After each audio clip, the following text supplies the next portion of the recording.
ಹಾಗಾದ್ರೆ ಹೇಳಿ, ನೀವು ನಮ್ ಜೊತೆ ಸೇರಕ್ಕೆ ತಯಾರಾಗಿದ್ದೀರಾ? ಅಂದ್ರೆ ಪೂಜಾಗೆ ಎಲ್ಲ ನಿಜ ಗೊತ್ತಾಗೋಗಿದೆ. ಮತ್ ನಿಮಗೆ ಅರಮನೆಯವ್ರಿಗೆ ನನ್ ಸಹಾಯ ಬೇಕು. ಈಗ ಗೊತ್ತಾಯ್ತಲ್ಲ, ಈ ರಾಮ್ಜಿ ಅವ್ರ ಮಗಳು ಮಾತ್ರ ನಿಮಗ್ ಸಹಾಯ ಮಾಡಕ್ಕಾಗೋದು. ಮತ್ ಒಂದ್ ಮಾತು ಹೇಳ್ತೀನಿ ಕೇಳಿ, ನನ್ನ ಪೆದ್ದಿ ಅಂತ ಅನ್ಕೋಬೇಡಿ. ಆವತ್ತಿನ ದಿನನ ಮರ್ತಿಲ್ಲ ನಾನು. ನೀವು ನನ್ನನ್ನ ನಾಯಿ ತರ ಓಡ್ಸಿದ್ದನ್ನ. ಮತ್ತೀಗ ನಿಮಗ್ ನನ್ ಸಹಾಯ ಬೇಕಿರುವಾಗ ನಮ್ಮನ್ನೇ ಹುಡುಕೊಂಡು ಓಡಾಡಿ ಬರ್ತೀರಲ್ಲ ನಮ್ಮನೆಗೆ. ನನಗೊಂದ್ ಮಾತು ಅರ್ಥ ಆಗ್ತಿಲ್ಲ ಅಂದ್ರೆ, ನಮ್ಮನೆ ಹುಡುಗಿ ವಿರುದ್ಧ ನಿಮಗೆ ಯಾಕೆ ಸಹಾಯ ಮಾಡ್ಲಿ? ನನ್ ಕೈಲಾಗಲ್ಲ ಇದೆಲ್ಲ. ಸಾಕು.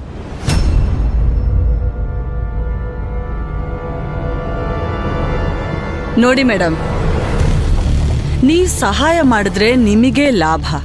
ಯೋಚನೆ ಮಾಡಿ, ಮದ್ವೆ ಆದ್ಮೇಲೆ ಪೂಜಾ ತವ್ರ ಮನೆಗೆ ವಾಪಸ್ ಬರ್ತಾಳೆ. ಈ ವಿಷಯ ನಿಮ್ಗೆ ನಿಮ್ ಮಗಳು ಮದ್ವೆ ಮಾಡಕ್ಕೆ ತೊಂದರೆ ಆಗುತ್ತೆ. ಯೋಚನೆ ಮಾಡಿ. ದೊಡ್ಡ ಮನೆ ಸಂಬಂಧ ಬಿಡಿ ಮೇಡಮ್, ಬೇರೆ ಯಾರು ನಿಮ್ ಮಗಳ ಮದ್ವೆ ಮಾಡ್ಕೊಳಕ್ಕೂ ರೆಡಿ ಇರಲ್ಲ. ಇಲ್ಲಿ ನೋಡಿ, ಇವಳು ರಾಮ್ಜಿ ಅವ್ರ ಮಗಳು. ನಾನ್ ಮನಸ್ ಮಾಡ್ದೆ ಅಂದ್ರೆ ನನ್ನ ಮಗಳನ್ನ ಮದ್ವೆ ಆಗಕ್ಕೆ 100 ಜನ ಹುಡುಗರು ತಾವಾಗೆ ನಮ್ಮ ಮನೆ ಬಾಗ್ಲಿಗೆ ಬಂದು ನನ್ನ ಮಗಳನ್ನ ಬೇಡ್ಕೋತಾರೆ. ಅರ್ಥ ಆಗ್ತಾ ಇದೆಯಾ ನಾನು ಹೇಳ್ತಿರೋದು? ಆದ್ರೆ ನನ್ ಮನ್ಸ್ ಎಂಥದ್ದು ಅಂದ್ರೆ, ನಿಮ್ ಬೇಜಾರನ್ನ ನೋಡಿ ಅಳಕ್ ಶುರು ಮಾಡಿದೆ. ಆದ್ರೆ ಒಂದ್ ಮಾತು ಹೇಳ್ತೀನಿ, ಈ ರಾಮ್ಜಿ ಅವ್ರ ಮಗಳಿದಾಳಲ್ಲ, ನನ್ನ ನಾನೇ ನಂಬಲ್ಲ.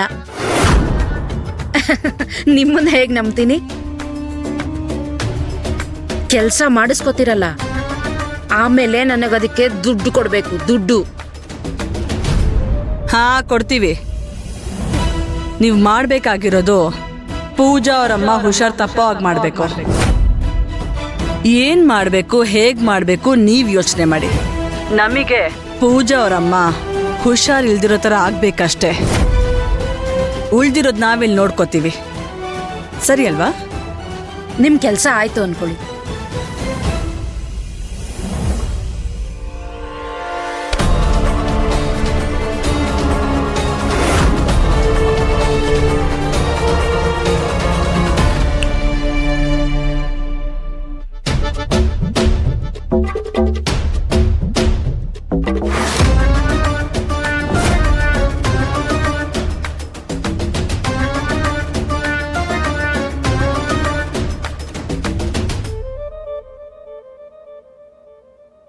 ನಿರ್ಮಲಾ, ಸ್ವಲ್ಪ ನನ್ ಮಾತ್ ಕೇಳು.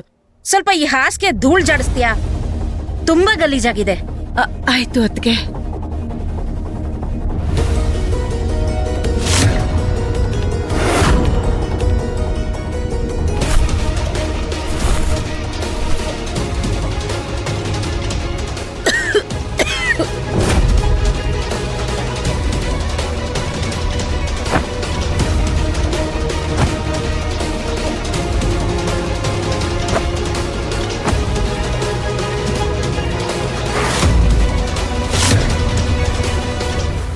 ಪೂಜಾ, ಈ ಆಟ ನಾನು ಆಡ್ಲೇಬೇಕಾಯ್ತು.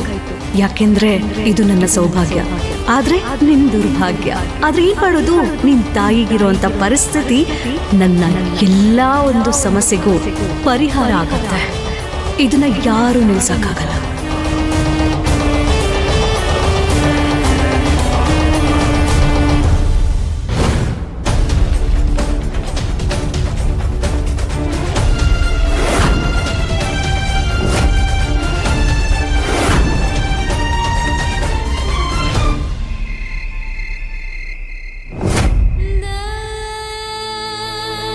ಮೊದಲನೇ ಸಲ ನಿನ್ನ ಬಾಯಿಂದ ಒಳ್ಳೆ ಮಾತು ಬಂದಿದೆ. ಹೊರಟೋಗು ಈ ಮನೆಯಿಂದ, ಹೊರಟೋಗು ಈ ಮನೆಯಿಂದ, ಈ ರೂಮ್ನಿಂದ. ಯಾವುದೇ ಕಾರಣಕ್ಕೂ ವಾಪಸ್ ಬರಬೇಡ. ಜ್ಞಾಪಕ ಇಟ್ಕೊಳ್ಳಿ, ಇದು ಹೀಗೆ ಮುಂದುವರೆದ್ರೆ ಜೀವ ಹೋಗೋ ಅಪಾಯ ಇದೆ. ನೀನ್ ಯೋಚನೆ ಮಾಡ್ಬೇಡ ಪೂಜಾ, ಆದಷ್ಟು ಬೇಗ ಅಮ್ಮ ಹಂತ ಹಂತವಾಗಿ ಹುಷಾರಾಗ್ಬಿಡ್ತಾರೆ. ನೀವ್ ಬಂದಾಗ ನಾವೆಲ್ಲ ನಿದ್ದೆ ಮಾಡೋದಕ್ಕೆ ಹೋಗ್ತೀವಿ.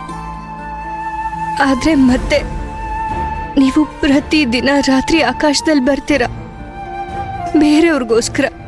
ನಾನು ನಾನು ನಾನು ಒಬ್ಳು ಸಾಧಾರಣ ಹುಡುಗಿ ಅಷ್ಟೆ. ಅಮ್ಮನ ಆರೋಗ್ಯ, ತರ ಅವರು ಕೊಟ್ಟಿರೋ ಮಾತು, ಅದನ್ನ ಹೇಗ್ ಮರೀಲಿ? ನಾನು ಈ ಮನೆಯಲ್ಲಿ ಇರಲೇಬೇಕು. ಧರ ಅವ್ರ ಸ್ಥಾನ ಈ ಮನೇಲಿ ಖಾಯಂ ಆಗೋವರೆಗೂ ಇರಬೇಕು. ಮತ್ತೆ ಒಂದು ಹೆಣ್ಣಾಗಿ ಇನ್ನೊಂದು ಹೆಣ್ಣಿನ ಮನೆ ಉಳಿಸೋದಕ್ಕೆ ಇಲ್ಲಿರ್ಲೇಬೇಕು. ನಾನು ಅವ್ರಿಗೋಸ್ಕರ ಏನ್ ಬೇಕಾದ್ರೂ ಮಾಡ್ತೀನಿ. ನಾನು ನಿರ್ಧಾರ ಮಾಡಿದ್ದೀನಿ. ನಾನು ನಿಮ್ಮ ಮನೆಯಲ್ಲಿ, ನಿಮ್ಮ ಈ ಅರಮನೆಯಲ್ಲಿ ಒಂದು ಕ್ಷಣನೂ ಇರಲ್ಲ.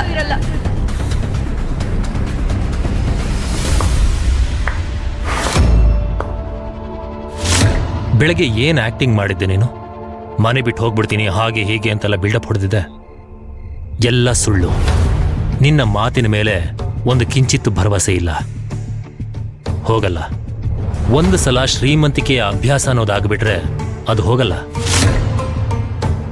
ನೀನು ಬೆಳಗ್ಗೆ ಡ್ರಾಮಾ ಮಾಡ್ತಿರ್ಬೇಕಾದ್ರೆ ನನ್ನ ಮನಸ್ಸಿಗೆ ಗೊತ್ತಾಯ್ತು ಎಲ್ಲ ಸುಳ್ಳು ಅಂತ. ನೀನು ಈ ಮನೆಯಲ್ಲಿ ಸಿಗ್ತಾ ಇರೋ ನಿನ್ನ ಗೌರವನ ಯಾವತ್ತೂ ಬಿಟ್ಟು ಹೋಗಲ್ಲ. ಯಾಕಂದ್ರೆ ನಿನ್ನ ದುರಾಸೆ ಎಲ್ಲ ಅವಮಾನ, ಎಲ್ಲ ಜಗಳಗಳಿಗಿಂತ ದೊಡ್ಡದು. ಏನ್ ಮಾತುಕತೆ ಆಗಿದೆ ನಮ್ಮಿಬ್ರ ಮಧ್ಯ ಅದು ಯಾರಿಗೂ ಗೊತ್ತಾಗದ್ ಬೇಡ. ಮುಖ್ಯವಾಗಿ ಗಗನ್ ಅವ್ರಿಗೆ.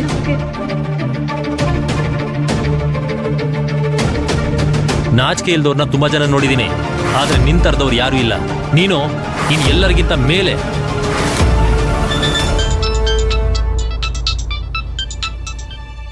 ಹಲೋ. ನಾನು ಇವ್ರಿಗೆ ಹೇಳೋ ಹಾಗಿದ್ದಿದ್ರೆ ಚೆನ್ನಾಗಿರ್ತಿತ್ತು. ನಾನಿಲ್ಲಿ ಬಂದಿರೋದು ಹೊಟ್ಟೆ ಕಿಚ್ಚು ಅಥವಾ ಆಸೆಯಿಂದ ಅಲ್ಲ. ನನ್ನ ಪರಿಸ್ಥಿತಿ ಈಗ 3 ತಿಂಗಳವರೆಗೂ ನಾನು ಇದೇ ಮನೆಯಲ್ಲಿ ಇರಬೇಕು ಅಂತ ಆಗೋಗಿದೆ. 3 ತಿಂಗಳಾದ್ಮೇಲೆ ಯಾರು ನನ್ನನ್ನ ಈ ಬಂಗಾರದ ಪಂಚರದ ಒಳಗಡೆ ಕೂಡ ಹಾಕಕ್ಕಾಗಲ್ಲ.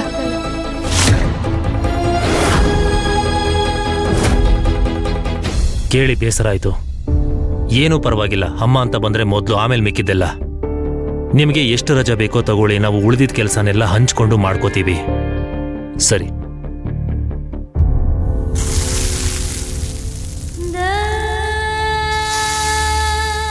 ಅಮ್ಮ ಹೇಳಿದ್ದಾರೆ, ಗಗನ್ ಮತ್ತೆ ಅವನ ಹೊಸ ಹೆಂಡತಿಗೂ ಮೊದಲು ನಮಗ್ ಮಕ್ಕಳಾಗ್ಬೇಕು ಅಂದ್ರೆ ಆಗ್ಬೇಕು. ಮತ್ತ ಆ ರೀತಿ ನಡೀದೇ ಇದ್ರೆ ನಮ್ಮಮ್ಮ ನಮ್ಮಿಬ್ರನ್ನು ಈ ಮನೆ ಕೆಲ್ಸಕ್ಕೆ ಹಚ್ಬಿಡ್ತಾಳೆ. ಮತ್ತೆ ಆ ದಿವಸ ನಿನ್ನ ಜೀವನದ ಕೊನೆ ದಿನ ಆಗಿರುತ್ತೆ. ಗೊತ್ತಾಯ್ತಾ?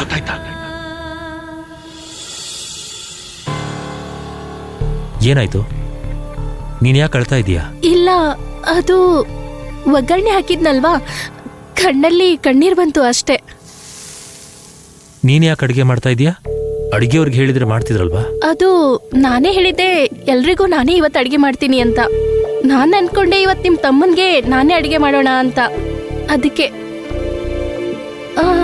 ಬಾವಾ, ನೀವೇನಿಲ್ಲಿ? ನಿಮ್ಗೇನಾದ್ರೂ ಬೇಕಿತ್ತಾ? ನನಗೆ ನೀರ್ ಬೇಕಾಗಿತ್ತು. ನಾನೇ ಕೊಡ್ತೀನಿ ರೀ.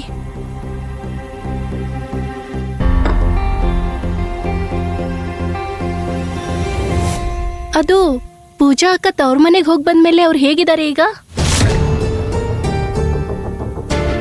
ಇದರ ಅರ್ಥ ಅವಳು ತವ್ರ ಮನೆಗೆ ನಿಜವಾಗ್ಲೂ ಹೋಗಿದ್ಲು. ಹಾಗಾದ್ರೆ ವಾಪಸ್ ಯಾಕೆ ಬಂದ್ಲು? ಅದ್ ಸರಿ, ಆದ್ರೆ ಯಾಕೆ? ಏನಾಯ್ತು? ಅದು ಅತ್ತೆ ಹೇಳಿದ್ರು ಪೂಜಾ ಅಮ್ಮಂಗೆ ಹುಷಾರಿರ್ಲಿಲ್ಲ ಅಂತ. ನನಗನ್ಸುತ್ತೆ ಆರೋಗ್ಯ ಸರಿ ಇರ್ಲಿಕ್ಕಿಲ್ಲ. ಡಾಕ್ಟರ್ ಹೇಳಿದ್ದಾರೆ ಅಂತೆ ಅವ್ರ ಮನಸ್ಸಿಗೆ ಯಾವುದೇ ತರದ್ ನೋವಾಗಬಾರ್ದು ಅಂತೆ. ಪೂಜಾ ಅಕ್ಕ ತವ್ರ ಮನೆಗೆ ಹೋಗಿ ಬಂದಾಗಿಂದ ಅಳ್ತಾನೆ ಇದ್ದಾರೆ. ನಿಮಗ್ ಗೊತ್ತಾ, ಅವ್ರು 1 ತುತ್ತು ಕೂಡ ಊಟ ಮಾಡಿಲ್ಲ. ಬಾವ, ನನಗೆ ತುಂಬಾ ಚಿಂತೆ.